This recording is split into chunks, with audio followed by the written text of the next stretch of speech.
Alright, my fellow peeps, we have made it to the final episode of this season. And for this final Triple Salute House installment for this season, we're going to salute the first three films written and directed by Quentin Tarantino. Segment number 1, Reservoir Dogs. Segment number 2, Pulp Fiction. And segment number 3, Jackie Brown. Yeah, Pulp Fiction especially, because Pulp Fiction is one of my most favorite R-rated films of all time.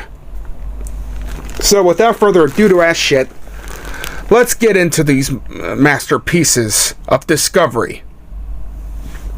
Yes, 3 of the films are written and directed by Quentin Tarantino. So I'm just going to read the plot. Yeah, no spoilers. Not much spoilers, though. Okay. 8 men ate breakfast at a Los Angeles diner, except for leader Joe Cabot and his son, Nice Guy Eddie. All the other men use aliases: brown, white, blonde, blue, orange, and pink.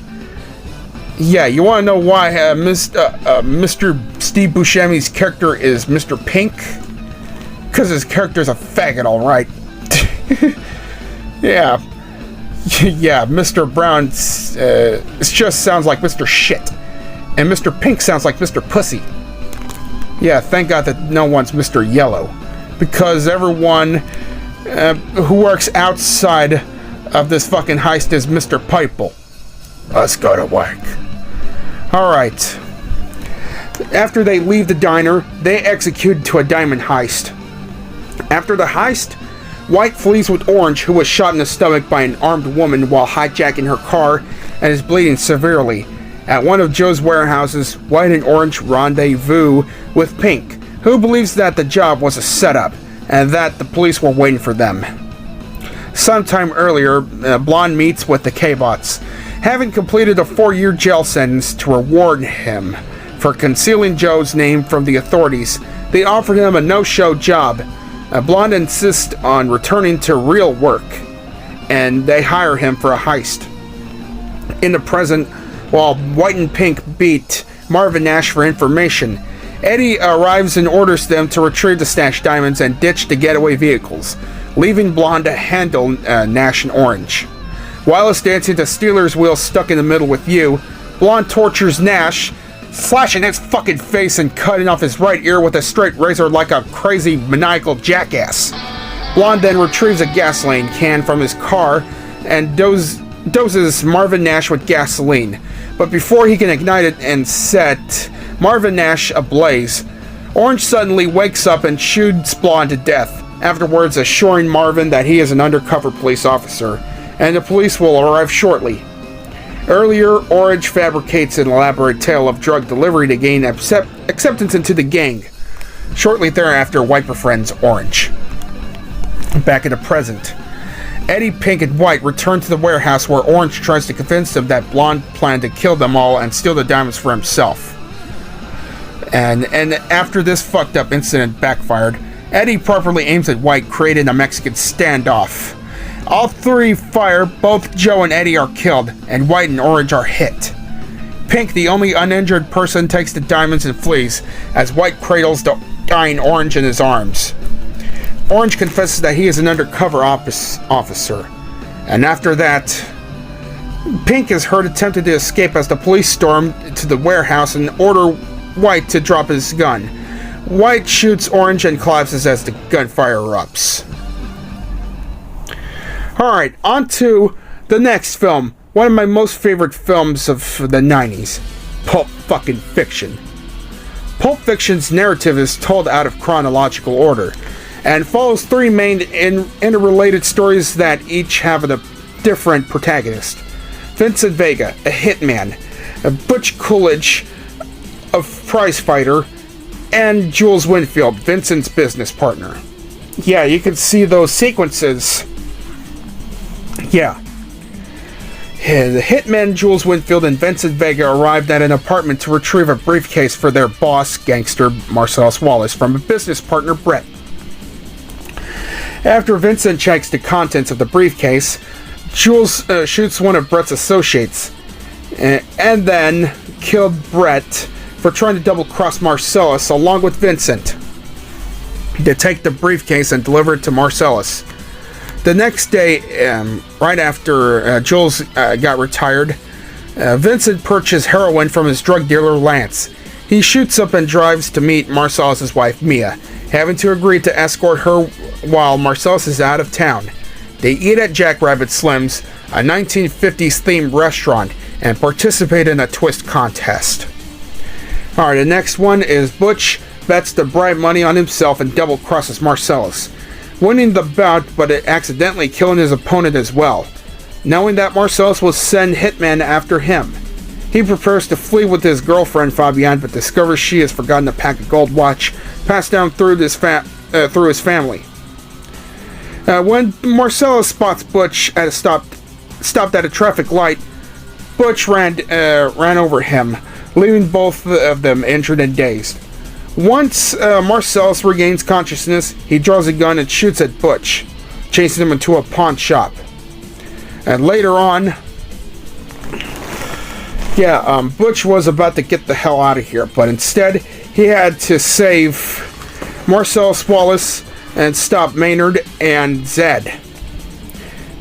So Butch picks up Fabian and Zed's chopper and they ride away. Earlier, after Vincent and Jules have killed Brett in his apartment, another man bursts out of the bathroom and fires at them, but every shot misses. After briefly checking themselves for wounds, Jules and Vincent shoot him dead. So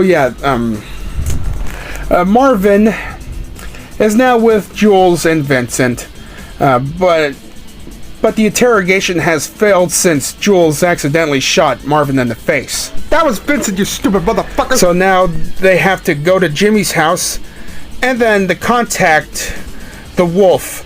Yeah, Winston Wolf. So who directs Jules and Vincent to clean the car, hide the body in the trunk, and dispose of their bloody clothes and take the car to a junkyard. And now the conclusion for this film.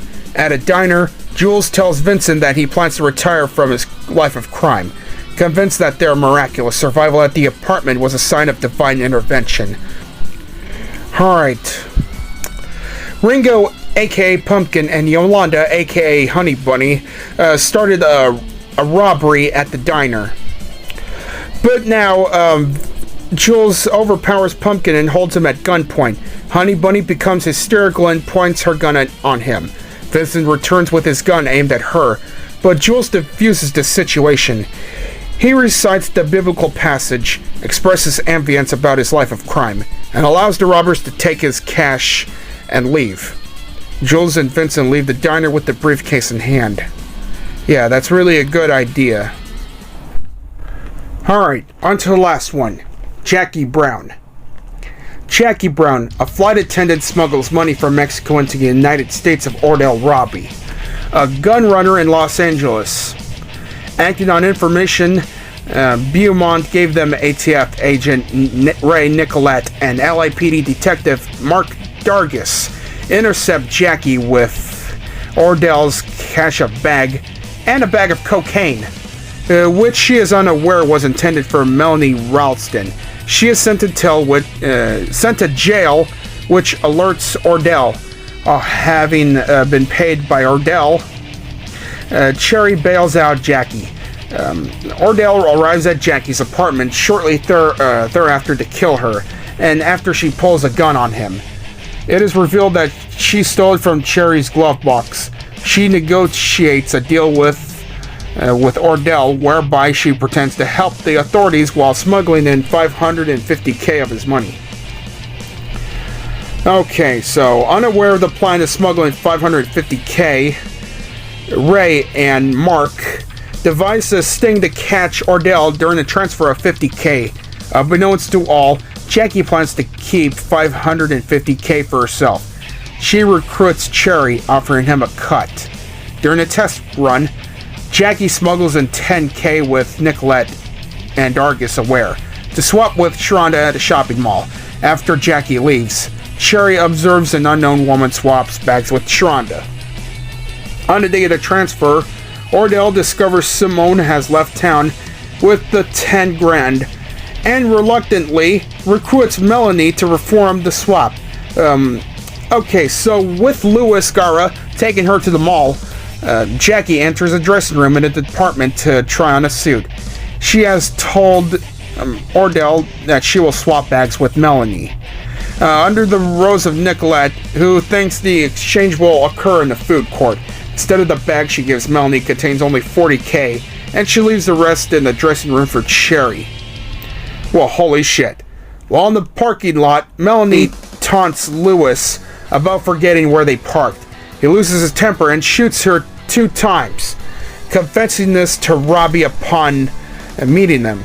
Robbie becomes livid when discovering most of the money is missing and realizes Jackie is the culprit. Ordell has shot Louis twice and leaves the money with Robbie.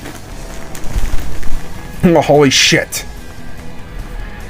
Okay. Ordell Robbie holds Cherry at gunpoint as they enter his office. Jackie yells out to Nicolette that Robbie has a gun. Holy fuck, he's got a gun! Ah, shit. Nicolette jumps out with Dargis and Winston as Cherry's backup and kills Ordell. The charges against Jackie Brown are dropped. She plans to trip to Madrid, but Max Cherry declines Jackie's invitation to join her. They kiss goodbye, and she leaves as he watches her drive away. Damn. So in conclusion, my fellow peeps, I brutally recommend Reservoir Dogs, Pulp Fiction, and Jackie Brown. These 3 films are such masterpieces of history, grand masterpieces of discovery, and it's very too great, too good to miss. So that comes at the end of the Salute House show, season 2.